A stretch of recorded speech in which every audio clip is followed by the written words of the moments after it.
एबे गोटे गप आमे पढ़िबा छोट गपटीए गपटी हूँ गणेश पूजा उपर वर्तमान समय रे चारिआडे गणेश पूजार प्रस्तुति चली जोरसोर प्रस्तुति चली तेबे से गणेश पूजा उपर छोटिया गपटीए बहुत छोटिया गपटीए किंतु गपर गुरुत्व बहुत अधिक मन दे शुणिबे एवं गुरुत्व उपलब्धि करने चेष्टा करिए आनंद लगे। ये गपटी लिखिं युवगाल्पिक विचित्र विश्वाल एवं बहीटी हूँ अजगर।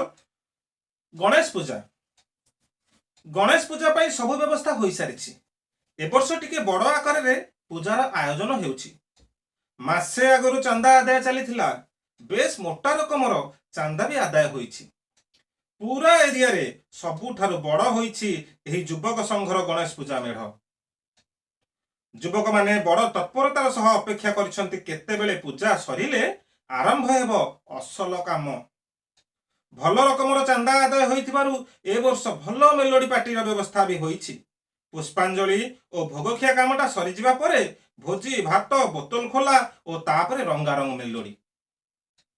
भल दामिकिया विदेशी माल भी रेडी होई रहिछि केवल ब्राह्मण को अपेक्षा केतेबेले आसिले ए पूजा धंदाटा सरीबो। एही समय रे युवक संघर जणे पिला पूजा मंडप भितर को पसी जाई देखिला स्वयं गणपति बापा ओरफ गणेश भगवान आस्थान उपर सशरीरे विद्यमान होइचंती। हठात चमकी पड़िला युवकटी ता मुंड को किसी बुद्धिवाद दिशिला नहीं। से अन्य युवक मान को डाक पकाइला।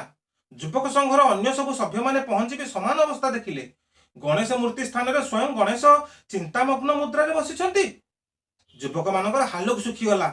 से माने तो अलग उद्देश्य रे पूजा करुथिले किंतु गणेश महाप्रभु एते सीरियसली नै जिए बोली से माने आशा करू नथिले। शेष युवक संघर मुख्य हाबू भाई पाखक खबर गला। से भी आसी समान अवस्था देखिले। एपटे मेलोडी पार्टी पहुंची गले भोजी और पानीय प्रस्तुत हो सारे। तेणु जेकोसी उपाय यथाशीघ्र गणेश भगवान को तड़िबा पई हाबू भाई नेतृत्व रे युवक माने योजना करिवारे लागि पड़िले।